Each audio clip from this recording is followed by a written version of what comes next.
देश में नकली दवाओं की सप्लाई रोकने के लिए सरकार नए रेगुलेटरी सिस्टम लाने पर विचार कर रही है। जानकारी के मुताबिक दवाओं की प्रिंटेड पैकेजिंग बनाने और सप्लाई करने वाली कंपनियों और सप्लायर्स के लिए ऑनलाइन रजिस्ट्रेशन फ्रेमवर्क बनाने की तैयारी की जा रही है। इस एक्सक्लूसिव खबर की पूरी डिटेल बता रही है दीपाली नंदा। देखिए, अक्सर जब हम मेडिकल स्टोर पर जाते हैं कोई मेडिसिन खरीदने के लिए तो सबसे पहले हम ब्रांड देखते हैं और पैकेजिंग देखते हैं, और पैकेजिंग और ब्रांड देखकर हम भरोसा कर लेते हैं कि ये दवा असली है। लेकिन कई स्थितियों में ऐसा नहीं होता है, क्योंकि कई बार जो पैकेजिंग आपको एकदम असली लग रही है वो असली नहीं बल्कि नकली है, जो कि नकली दवा बेच रही है। जी हाँ, इसी तरह का जो पूरा नेक्सस है इसको खत्म करने के लिए अब सरकार एक बड़ी तैयारी कर रही है, जिसके तहत जो प्रिंटेड पैकेजिंग है, खासतौर पर जो दवाओं की प्रिंटेड पैकेजिंग है, उसे बनाने वाली कंपनियां और सप्लाई करने वाली कंपनियों को अब एक ऑनलाइन रजिस्ट्रेशन के दायरे में लाया जाए। ये सिफारिश की गई है डीसीसी की तरफ से। डीसीसी की बात करें तो ड्रग्स कंसल्टेटिव कमेटी, जिसने ये सिफारिश की है कि जिस तरह से बाजार में नकली दवाएं धड़ल्ले से बिक रही हैं, उन्हें रोकने के लिए ये कदम उठाया जाना जरूरी है। अब इसके तहत क्या होगा, खास तौर पर जो बॉक्स है, लेबल है, रैपर है, ये जो पैकेजिंग के लिए गलत इस्तेमाल में लाए जाते हैं उस पर रोक लगने में मदद मिलेगी। मैं आपको बता दूं कि ये सिफारिश है, इस पर स्टेक होल्डर से राय मांगी जाएगी, और अगर ये आगे नियम में बदलती है तो इसके लिए ड्रग्स रूल 1945 में संशोधन करना होगा। और जाहिर तौर पर जिस तरह से एक्सपर्ट और डॉक्टर भी मानते हैं कि नकली दवा से जान को भी खतरा है, इसलिए ये कदम काफ़ी अहम माना जा रहा है। अब यहाँ पर सवाल ये उठता है कि अभी जो मौजूदा सरकार की तरफ से एक QR कोड और 2D बार कोड का सिस्टम लागू किया गया है, उसका क्या? तो मैं आपको बता दूं कि अभी ये जो पूरा QR और 2D बार कोड है ये टॉप 300 मेडिसिन पर ही एप्लीकेबल है। लेकिन यहाँ पर इस बात को भी ध्यान में रखना होगा कि अगर पैकेजिंग ही गलत हो रही है तो और ज़्यादा धोखाधड़ी का खतरा आपकी सेहत से बढ़ जाता है। तो पैकेजिंग को लेकर पहली बार होगा कि जो कंपनियां पैकेजिंग कर रही हैं, बना रही हैं, उसकी सप्लाई कर रही हैं, उन्हें भी रेगुलेटरी फ्रेमवर्क के दायरे में लाया जाएगा। साथ ही 12% से ज्यादा अल्कोहल वाली दवाओं पर सरकार ने अपने नियम सख्त किए हैं। अब ये दवाएं सिर्फ डॉक्टर की पर्ची पर ही मिलेंगी और मेडिकल स्टोर को इन दवाओं की बिक्री का रिकॉर्ड भी रखना होगा। पूरी खबर पर जानकारी दे रही है दीपाली नंदा। जी बिल्कुल, सरकार ने हाई एथिल अल्कोहल वाली दवाओं के लिए नियम को पहले से ज़्यादा सख्त कर दिया है। अब 12% से ज़्यादा एथिल अल्कोहल वाली दवाओं पर नए नियम लागू होंगे, या फिर जो 30 ml से बड़ी बॉटल है उस पर भी नया नियम लागू किया जाएगा। अब ये नया नियम क्या है? तो नियम ये है कि ऐसी दवाएं जिसमें 12% से ज़्यादा एथिल अल्कोहल की मात्रा है, ये दवाएं बिना लाइसेंस से ना ही बेची जा सकेंगी और ना ही बनाई जा सकेंगी, क्योंकि अब इन्हें शेड्यूल H1 कैटेगरी में सरकार ने रख दिया है। अब तक ये जो दवाएं थी ये जो शेड्यूल K के तहत आती थी, जिसमें लाइसेंस में छूट दी जाती थी, लेकिन अब H1 के दायरे में लाने के बाद इन दवाओं को OTC यानी कि ओवर द काउंटर जाकर आप नहीं खरीद पाएंगे, क्योंकि अगर जो केमिस्ट की तरफ से इसकी बिक्री की जाएगी वो सिर्फ और सिर्फ डॉक्टर की पर्ची पर ही की जाएगी। और साथ ही जितने भी मेडिकल स्टोर्स हैं जो इस तरह की एथिल अल्कोहल के कॉम्पोजिशन की दवाइयां बेच रहे हैं, उन्हें बाकायदा एक ऑनलाइन रिकॉर्ड रखना भी जरूरी होगा। मैं आपको बता दूं कि अभी कुछ ऐसी दवाएं हैं जिसमें 80 से 90% तक अल्कोहल का इस्तेमाल होता है, और सरकार के पास इस तरह की जानकारी लगातार मिल रही थी कि इस तरह की दवाओं का गलत इस्तेमाल किया जा रहा है, खासतौर पर नशे के लिए। और यहाँ पर एक और बात बता दूं कि होम्योपैथिक की जो दवाइयां हैं उसमें पहले से ये नियम लागू है, लेकिन अब इसे एलोपैथिक में भी लागू किया जाएगा, और ये बड़ा बदलाव अगले 6 महीने में लागू हो जाएगा। चलिए बढ़ते हैं अगली खबर की ओर। व्हाट्सएप के नए यूजर नेम फीचर को लेकर सरकार की निगरानी लगातार बनी हुई है। इसी बीच मेटा ने इस मामले में अपना जवाब IT मंत्रालय को सौंप दिया है। फिलहाल मंत्रालय इस जवाब की समीक्षा कर रहा है। हालांकि सरकार को अभी टेलीग्राम और सिग्नल के जवाब का इंतजार है, जिसके बाद आगे की कार्रवाई पर फैसला लिया जाएगा। इस मामले में पूरी डिटेल बता रहे संवाददाता असीम मनचंदा। 29 जून को व्हाट्सएप ने अपने एक नए फीचर के लॉन्च की घोषणा की थी। इस फीचर के तहत मोबाइल नंबर की बजाय लोग यूजर नेम का इस्तेमाल चैट के लिए कर सकते थे, लेकिन इसके लॉन्च होते ही एक्सपर्ट्स ने इसके ऊपर काफी सारे सवाल उठाए। उनका कहना था कि इस फीचर का इस्तेमाल साइबर क्राइम और फ्रॉड करने के लिए हो सकता है। तो उसके बाद जो IT मंत्रालय है उसने व्हाट्सएप की जो पेरेंट कंपनी मेटा है उसको नोटिस भेजा और उस पर जवाब मांगा और कहा कि जब तक इस मामले में कंसल्टेशन पूरा नहीं हो जाता आप इस फीचर को होल्ड कर दीजिए। उसके बाद जो सरकार है उसने इसके साथ साथ जो दूसरे मैसेंजर ऐप हैं, जो टेलीग्राम है, सिग्नल है, उनको भी नोटिस भेजा और उनसे कहा कि आप इसके ऊपर जवाब दीजिए, क्यों आप इस यूजर नेम फीचर का इस्तेमाल कर रहे हैं। जो हमें सूत्र बता रहे हैं कि व्हाट्सएप ने अब सरकार के जो नोटिस है उसका जवाब दे दिया है और सरकार इसको पूरी तरह से एग्जामिन कर रही है। हालांकि अभी भी सरकार के पास जो टेलीग्राम है और सिग्नल है उसका जवाब अभी नहीं आया है। तो उसे एक बार सब सारी कंपनियां सरकार को जवाब दे देती है तो सरकार उसके बाद आगे की कार्रवाई तय करेगी। तीनों कंपनियों के ऊपर किस तरह से कंपनियां यूजर नेम फीचर को लेकर के आगे बढ़ सकती है, सरकार उसकी दिशा आगे तय करेगी। अब आपको बता दें, देश में जितने पायलटों की जरूरत होने वाली है उतने देश के अंदर ट्रेन करना फिलहाल मुश्किल है। पायलट ट्रेनिंग न सिर्फ खर्चीला है बल्कि काफी सीमित भी है। आने वाले समय में एयरलाइंस अपनी फ्लीट में सैकड़ों नए विमान शामिल करेंगी, जिससे पायलटों की मांग और बढ़ेगी। लेकिन पायलट आएंगे कहां से? नागरिक उड्डयन मंत्रालय ने देश में पायलट ट्रेनिंग इंफ्रास्ट्रक्चर विकसित करने की जिम्मेदारी एयरपोर्ट्स अथॉरिटी ऑफ इंडिया को सौंपी है। क्या है ये पूरी योजना, बता रहे संवाददाता रोहन सिंह।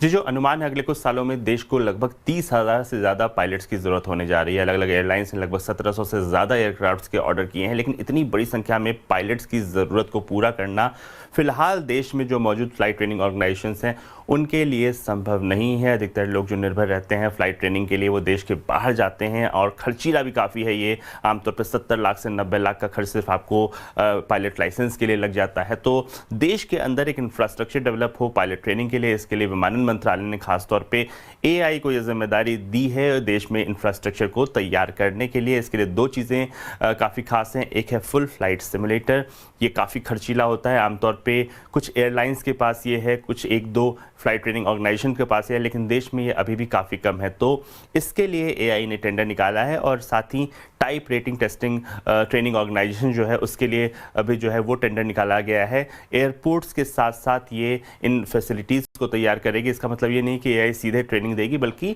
बाद में एयरलाइंस के साथ या FTOs के साथ इस तरह के समझौते किए जा सकते हैं, लेकिन इंफ्रास्ट्रक्चर देश में तैयार होगा। इसकी तैयारी की जा रही है जिससे कि देश के अंदर ही जो लोग हैं वो क्वालिटी पायलट ट्रेनिंग ले सकें, वो भी काफ़ी कम खर्च में ऐसा कर सकें। इसके लिए कुछ जो शुरुआती जिन एयरपोर्ट्स को पहचान की गई है उसमें वाराणसी एक है, बाकी जो एयरपोर्ट्स हैं उनकी भी पहचान की जा रही है। लेकिन कोशिश ये की जा रही है कि देश के अंदर इस तरह की फैसिलिटी डेवलप की जा सके जिससे कि जो भारत के छात्र हैं उनको पायलट ट्रेनिंग के लिए विदेश ना जाना पड़े। MSME सेक्टर की फंडिंग और वर्किंग कैपिटल की दिक्कत दूर होगी। अब सभी सरकारी कंपनियां TREDS प्लेटफॉर्म के जरिए ही पेमेंट करेंगी। इस साल वित्त मंत्री ने बजट में इसका ऐलान किया था, जिसे अब लागू किया जाएगा। इस पर पूरी डिटेल बता रहे संवाददाता आलोक प्रियदर्शी। बिल्कुल, देखिए, MSME सेक्टर के वर्किंग कैपिटल और फंडिंग की दिक्कत को दूर करने के लिए सरकार ने बड़ा कदम उठाया है। अब जितने भी सार्वजनिक क्षेत्र की कंपनियां यानी कि CPSEs होंगी, वो जितना भी MSMEs को पेमेंट होगा उसका भुगतान ट्रेड्स पोर्टल के जरिए ही करेंगी। आपको पता है कि ट्रेड्स पोर्टल जो RBI से मान्यता प्राप्त होते हैं, अगर उनके जरिए कोई भी इनवॉइस जनरेट होता है तो MSME कंपनियां आसानी से उसके एवज में बैंकों और NBFC से कर्ज ले सकती हैं, और वो भी उन्हें कर्ज कोलेटरल फ्री और सस्ते दरों पर मिल सकता है। लिहाजा ये MSMEs के लिए बड़ा फायदा हो सकता है, बहुत राहत की बात हो सकती है, क्योंकि अभी तक जो भी CPSEs यानी सार्वजनिक क्षेत्र की कंपनियां होती थी उनकी तरफ से पेमेंट को लेकर बहुत देरी होती थी। सरकार ने इसे लेकर कई बार कदम भी उठाया, लेकिन कोई खास फायदा नहीं हुआ। लेकिन अब इसको मैंडेटरी कर दिया गया है, यानी कि CPSEs जितनी होंगी उन्हें जो RBI से मान्यता प्राप्त ट्रेड्स हैं उन पोर्टल के जरिए ही MSME को पेमेंट करना पड़ेगा। इसका फैसला सरकार ने जो MSMEs की पेमेंट को देरी को देखते हुए बजट में उठाया था। बजट में सरकार ने ऐलान किया था कि वो ट्रेड्स को मैंडेटरी करेंगी। इससे जो उद्यम पोर्टल पर रजिस्टर्ड करीब 8 करोड़ 70 लाख MSMEs हैं उनको फायदा होगा, और खासतौर से जो उनके साथ जो कैपिटल क्रंच या वर्किंग कैपिटल की दिक्कत होती है उस समस्या का निदान आसानी से हो सकेगा। अयोध्या राम मंदिर चढ़ावा चोरी कांड की जांच लगातार नए मोड़ ले रही है। एक तरफ दान गणना की पूरी व्यवस्था बदल दी गई है और नई नियमावली लागू होने के बीच 23 कर्मचारियों ने सामूहिक इस्तीफा दे दिया है। वहीं दूसरी ओर जांच अब चोरी के मनी ट्रेल तक पहुंच चुकी है। पुलिस सूत्रों के मुताबिक पूछताछ में चोरी की रकम के शेयर बाजार में निवेश और ब्याज पर चलाने जैसे पहलू सामने आए हैं। इसी कड़ी में रिश्तेदारों के बैंक खातों की जांच तेज कर दी गई है और कई खाते फ्रीज किए गए हैं। इस मामले में पूरी डिटेल बता रहे हैं संवाददाता अमित सिंह। अयोध्या पुलिस लगातार इन्वेस्टिगेट कर रही है इस पूरे मामले को, और जिस तरीके से इन्वेस्टिगेशन परत दर परत आगे बढ़ रहा है उससे रोज नए नए खुलासे हो रहे हैं। अनुकल्प मिश्रा एक आरोपी और उसका जो साथी अविनाश है, उन दोनों से जब पुलिस ने सख्ती से पूछताछ की रिमांड के दौरान, तो मालूम चला कि इन्होंने जो चंदा चोरी से जो पैसा चोरी की थी उसका इन्वेस्टमेंट टैक्स से बचाने के लिए उन्होंने स्टॉक मार्केट में इन्वेस्ट किया था। और इसके साथ ही साथ अगर हम बात करें तो उन्होंने अपने आसपास के इलाकों में जो कुछ लोग थे उन्हें इंटरेस्ट पर पैसे भी दिए थे। बहरहाल पुलिस इस पूरे मामले में इन्वेस्टिगेशन कर रही है और पुलिस को कुछ जरूरी दस्तावेज भी मिले हैं, जैसे कि एक दस्तावेज है प्रॉपर्टी के पेपर्स। 1 करोड़ की प्रॉपर्टी खरीदी गई है, तो एक 6.7 लाख की प्रॉपर्टी खरीदी गई है, इसके डॉक्यूमेंट्स मिले हैं। इसके अलावा अगर हम बात करें तो कुछ ज्वेलरी भी बरामद किए गए हैं। तो अयोध्या पुलिस की इन्वेस्टिगेशन लगातार आगे बढ़ रही है, परत दर परत जैसे जैसे आगे बढ़ रही है वैसे वैसे नए नए खुलासे हो रहे हैं। तो वहीं एसआईटी भी अपने अंतिम दौर में इन्वेस्टिगेशन को आगे बढ़ा रही है। दूसरी तरफ अगर हम बात करें तो जो 23 कर्मचारी थे राम मंदिर के, उन्होंने इस्तीफा दे दिया है, सामूहिक रेजिग्नेशन दिया है। उनका कहना है कि काम का प्रेशर बहुत ज़्यादा हो गया। दरअसल काउंटिंग पहले 2 शिफ्टों में हुआ करती थी, लेकिन अब 1 शिफ्ट में होगी। जो नए नियम के मुताबिक सुबह 8 बजे से लेकर शाम 6 बजे तक ये काउंटिंग होगी। और ऐसे में ये जो 23 कर्मचारी हैं उन्होंने सामूहिक इस्तीफा दिया है। तो बहरहाल फिलहाल राम मंदिर ट्रस्ट का कोई भी अधिकारी इस पूरे मामले में जो सामूहिक इस्तीफा दिया गया है कुछ नहीं कह रहे हैं, लेकिन काउंटिंग प्रोसेस में बदलाव किए गए हैं और सख्ती के साथ नियम लागू किए जा रहे हैं। सीसीटीवी से लैस किए जा रहे हैं हर तरफ, और जो लोग काउंटिंग करने के लिए जाएंगे वो जो ड्रेस पहनेंगे उसमें कोई पॉकेट नहीं होगा। जी। उत्तर प्रदेश सरकार ने नई स्टार्टअप पॉलिसी 2026 और नए स्टार्टअप मिशन को मंजूरी दी है। इसके तहत स्टार्टअप्स के मासिक भत्ते से लेकर सीड फंडिंग तक को बढ़ाया गया है। और क्या है यूपी की नई स्टार्टअप पॉलिसी में, जानने के लिए देखिए कमलेश श्रीवास्तव की ये रिपोर्ट।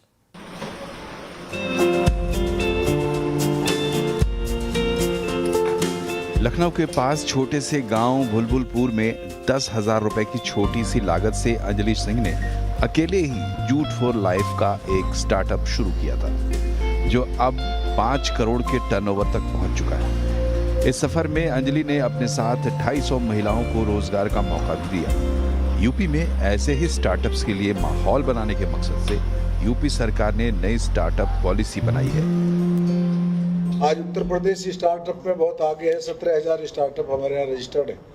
इसको और आगे बढ़ाने के लिए इनक्यूबेटर्स और सेंटर ऑफ एक्सीलेंस के बीच एक समन्वय स्थापित करने के लिए और इसको बेहतर कार्य करने के लिए अब उत्तर प्रदेश में स्टार्टअप मिशन डायरेक्टरेट की स्थापना की जाएगी। अभी तक स्टार्टअप का कार्य केवल यूपीएलसी देखती थी।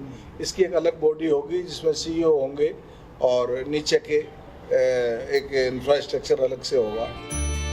नई नीति के तहत स्टार्टअप्स के लिए शुरुआती भत्ते को 17,500 रुपए से बढ़ाकर 20,000 रुपए प्रति माह कर दिया गया है, और ये रकम अब 1 साल की बजाय 2 साल तक मिलेगी। इसी तरह प्रोटोटाइप अनुदान 5 लाख रुपए से बढ़ाकर 10 लाख रुपए, सीड फंडिंग 7.5 लाख रुपए से बढ़ाकर 15 लाख रुपए कर दी गई है। विशेष परिस्थिति में इसे 50 लाख रुपए तक बढ़ाया जा सकेगा। साथ ही स्वतंत्र स्टार्टअप मिशन का गठन किया गया है, जिसकी कमान मुख्य सचिव के पास होगी। इसमें प्रति वर्ष 2 लाख रुपए तक क्लाउड रिम्बर्समेंट और 1,000 करोड़ रुपए का स्टार्टअप फंड भी रखा गया है। एआई और डीप टेक जैसे आधुनिक क्षेत्रों पर भी विशेष ध्यान दिया जाएगा। जूट फॉर लाइफ जैसे स्टार्टअप को सफलता तक पहुंचाने वाली अंजलि मानती हैं कि यूपी सरकार की नई स्टार्टअप नीति छोटे उद्यमियों के लिए वरदान साबित हो सकती है। काफ़ी अच्छा रिस्पांस आएगा स्टार्टअप्स को शुरू करने वाले युवाओं के लिए। सारा इसमें सीड फंडिंग, प्रोटोटाइप फंडिंग को डबल कर दिया गया है, 5 से 10 लाख रुपए, 7.5 से 15 लाख रुपए सीधे। सीईओ भी अपॉइंट हो रहे हैं, तो मुझे लगता है कहीं ना कहीं चीज़ें बहुत बेहतरी की तरफ जाएंगी और स्टार्टअप्स को बहुत आसानी होगी अपने आप को इस्टेब्लिश करने के लिए।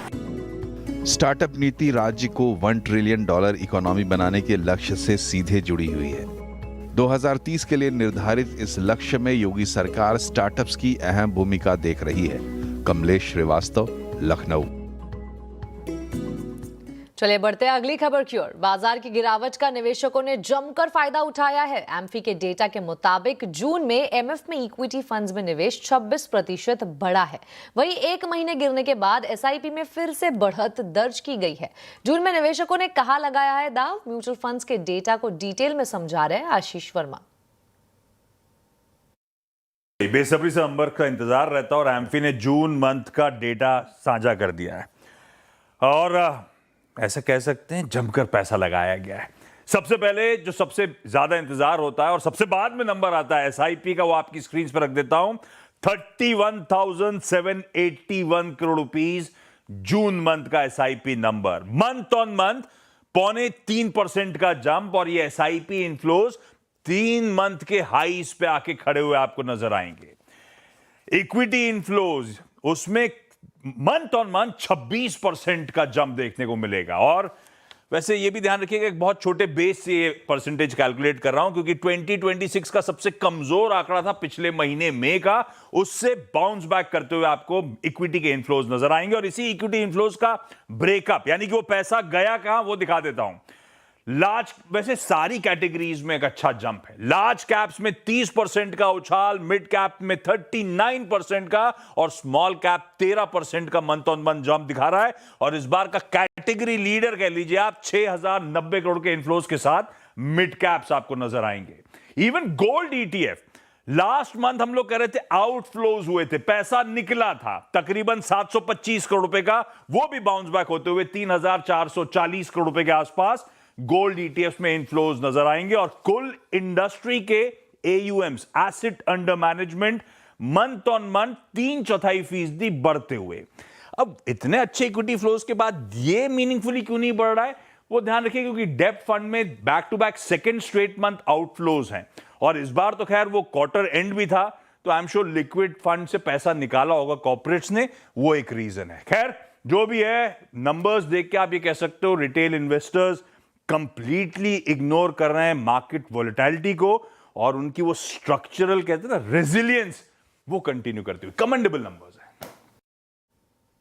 कारोबारी हफ्ते के आखिरी दिन शेयर बाजार में शानदार तेजी देखने को मिली। बाजार में चौतरफा खरीदारी का माहौल रहा। सेंसेक्स और निफ्टी शानदार बढ़त पर बंद हुए, तो वहीं मिड कैप और स्मॉल कैप शेयरों में अच्छी खरीदारी रही। कैसे रहा है आज के बाजार का हाल, बता रही है रक्षा रावत।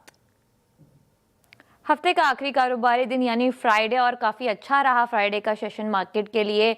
मार्केट्स में कल के मुकाबले आज काफ़ी अच्छी तेज़ी देखने को मिली। आज मार्केट ने अपने गेन्स को होल्ड किया। निफ्टी ने 24,200 का लेवल जो है वो क्रॉस किया। 20 डीएमए, 50 डीएमए और 100 डीएमए के ऊपर बंद हुआ है। और अगर क्लोजिंग लेवल्स की बात करें तो यहाँ पर करीब 1% की बढ़त के साथ निफ्टी ने क्लोजिंग दी है। निफ्टी बैंक में और भी ज़्यादा अच्छी आउट परफॉर्मेंस देखने को मिली, और क्लोजिंग में देखिए तो यहाँ पर करीब 800 अंकों की बढ़त के साथ बंद हुआ है। मिड कैप आज रिकॉर्ड हाई बनाया है इसने, और काफ़ी अच्छी तेज़ी के साथ क्लोजिंग दी है। इसके अलावा स्मॉल कैप में भी काफ़ी अच्छी तेज़ी देखने को मिली। अगर आज के सेक्टोरियल पिक्चर की बात करें तो सबसे पहले इंडिया विक्स, यहाँ पर एक कूल ऑफ देखने को मिला, जिससे पूरे मार्केट को सपोर्ट मिला। और आईटी यहाँ पर काफ़ी अच्छा मोमेंटम नजर आया, करीब 2% की तेज़ी देखने को मिली।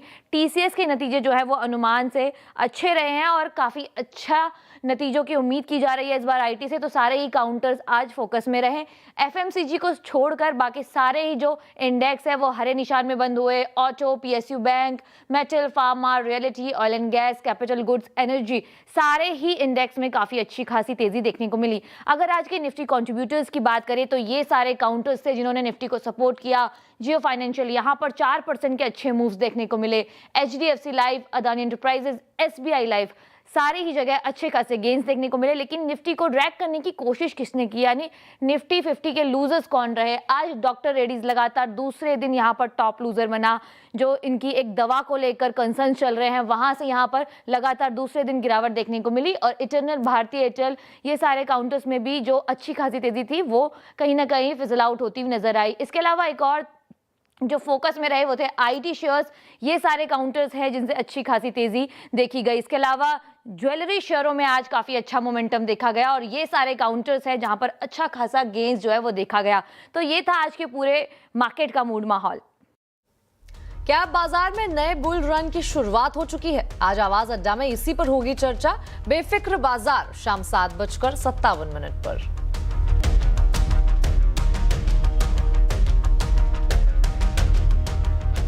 इस साल खराब सेंटिमेंट के बीच आईपीओ मार्केट से एमएफ दूरी बनाते दिखे हैं। पिछले साल के मुकाबले इस साल उनका उत्साह आईपीओ को लेकर काफी फीका रहा है। आईपीओ और एमएफ के बीच का कनेक्शन समझा रहे हैं हरमास फटाकिया। पिछले साल की रिकॉर्ड फंड रेजिंग के बाद इस साल की पहली छमाही आईपीओस के लिहाज से बेहद सबड्यूड रही है। अब तक के जितने भी आईपीओस कंप्लीट हुए हैं उसमें से केवल 35,000 करोड़ रुपए जुटाए गए हैं, जबकि पिछले साल यही आंकड़ा लगभग 2.25 लाख करोड़ रुपए का था।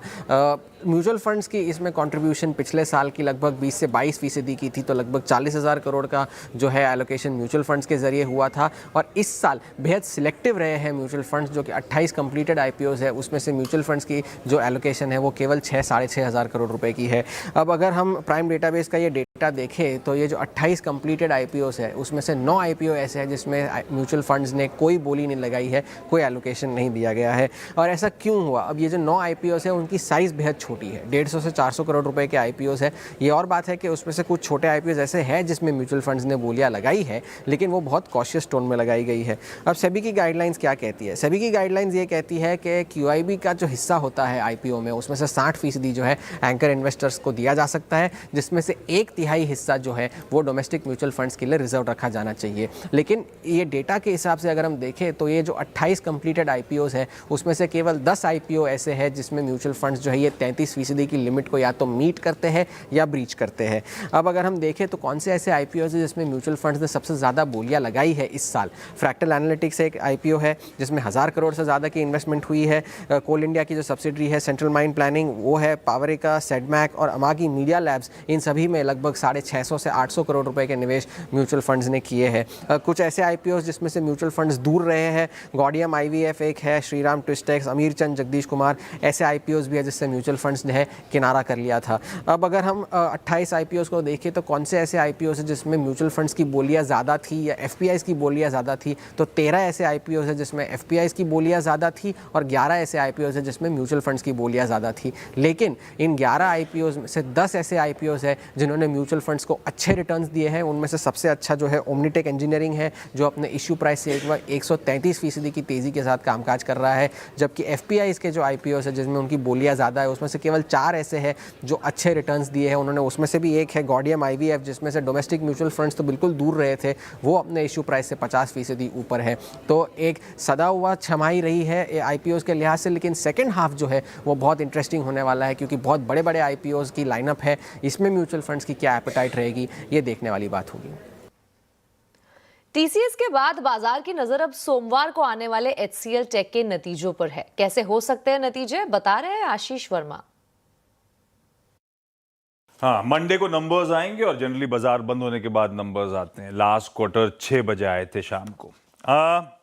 साल के इस बार के हाईस थे फरवरी में, वहां से तो 35% गिरा। पर हाँ, इस महीने जुलाई में आपने देखा होगा लोअर लेवल से 12% के आसपास का जंप 1 जुलाई की क्लोज से स्टॉक डिलीवर कर चुका है। तो कुछ पॉजिटिव ऑलरेडी फैक्टर इन करने के मूड में है। जहां तक परफॉर्मेंस की बात है, कांस्टेंट करेंसी में आए 1.1% गिर रही होगी क्यू ऑन क्यू। क्यों गिर रही होगी? एक तो इनके सॉफ्टवेयर बिजनेस के लिए सीजनली वीक क्वार्टर होता है। दूसरा, इन्होंने पिछले क्वार्टर में दिक्कतें जब सामने रखी थी तब टेलीकॉम ग्राहकों में कुछ रैम्प डाउन्स की बात करी थी, यानी कि उनसे धंधा कम हो रहा है उसकी बात करी थी। तो उसी का खामियाजा इस बार के परफॉर्मेंस में देखने को मिलेगा। जहां तक मार्जिन्स की बात है, 30 बेसिस पॉइंट शायद मार्जिन्स इंप्रूव हो रहे हो। अब आय गिरेगी तो मार्जिन क्यों बढ़ रहे होंगे इस कंपनी के? उसके पीछे रीजन है। लास्ट क्वार्टर जिससे हम कंपेयर कर रहे हैं उसमें आपको याद होगा रीस्ट्रक्चरिंग कॉस्ट थी 122 बेसिस पॉइंट्स की, वो one time clean up cost, वो इस बार नदारत होगी। ऊपर से करेंसी वीक हो रही होगी, इसीलिए मार्जिन 30 बेसिस पॉइंट्स बढ़ेंगे। और सबसे इंपॉर्टेंट गाइडेंस, लास्ट क्वार्टर में कहा था इस साल FY27 में 1% से 4% कांस्टेंट करेंसी में आय डिलीवर करेंगे। इस बार क्या करेंगे? ब्रोकरेजेस बिल्कुल डिवाइडेड हैं। कुछ ब्रोकरेजेस कह रही हैं ये गाइडेंस मेंटेन होगी 1 से 4%, कुछ ब्रोकरेजेस कह रही हैं नहीं साहब इसका हायर एंड जो है 4% उससे रिड्यूस कर देंगे 50 बेसिस पॉइंट या 1% के आसपास। कुछ कह रही है नहीं और नैरो डाउन कर देंगे इसी गाइडेंस को, जो 1 से 4% उसे नैरो डाउन करके शायद कर दें 1.5 से 3.5%। तो सब डिवाइडेड है गाइडेंस के नंबर्स को लेकर। खैर इंपॉर्टेंट होगा कि जैसे कि TCS में हम लोग मैप कर रहे थे AI रिलेटेड रेवेन्यूज, इनके Q4 में थे $155 मिलियन के, तिमाही दर तिमाही 6% बढ़े थे। इस क्वार्टर में क्या हाल होगा वो सबसे की मॉनिटरेबल होगा। चलिए, ऑस्ट्रेलिया की T20 बिग बैश लीग यानी BBL का ओपनिंग मैच भारत में खेला जाएगा। जी हां, ऑस्ट्रेलिया पहली बार अपनी बिग बैश लीग भारत ला रहा है। इस साल 12 दिसंबर को चेन्नई के चेपॉक स्टेडियम में मेलबर्न रेनेगेड्स और पर्थ स्कॉचर्स के बीच सीजन का पहला मैच खेला जाएगा। यह पहली बार होगा जब किसी विदेशी क्रिकेट लीग का मैच भारत में होगा। प्रधानमंत्री नरेंद्र मोदी ने अपने ऑस्ट्रेलिया दौरे पर इसकी घोषणा की। पीएम मोदी अपने ऑस्ट्रेलिया दौरे के आखिरी दिन मेलबर्न क्रिकेट ग्राउंड पहुंचे थे। इस दौरान उनके साथ ऑस्ट्रेलिया पीएम एंथनी एल्बनीज और ऑस्ट्रेलिया क्रिकेट टीम के पूर्व कप्तान स्टीव वॉ भी मौजूद रहे। दोनों पीएम ने Bharat Australia sports collaboration road map launch किया है। इसके तहत खेल, विज्ञान, बड़े खेल योजनाओं की मेजबानी, व्यापार, पर्यटन और निवेश जैसे क्षेत्रों में दोनों देशों के बीच सहयोग बढ़ाया जाएगा। आज प्रधानमंत्री एल्बनीजी के साथ India Australia sports collaboration road map launch करना मेरे लिए बहुत ही खुशी की बात है। 2030 में भारत कॉमनवेल्थ गेम्स की मेजबानी करने जा रहा है और जैसा मेरे मित्र ने बताया, हम 2036 में ओलंपिक्स भारत में आयोजित करने का भी प्रयास कर रहे हैं। 2032 में ब्रिस्बेन ओलंपिक्स होस्ट करेगा। इन ग्लोबल इवेंट्स को आयोजित करने के लिए मेगा स्केल पर स्पोर्ट्स इंफ्रास्ट्रक्चर तैयार किया जाएगा। यानी आने वाले वर्षों में हमें एक दूसरे से सीखने के, एक दूसरे के साथ मिलकर काम करने के अनेक नए अवसर प्राप्त होंगे।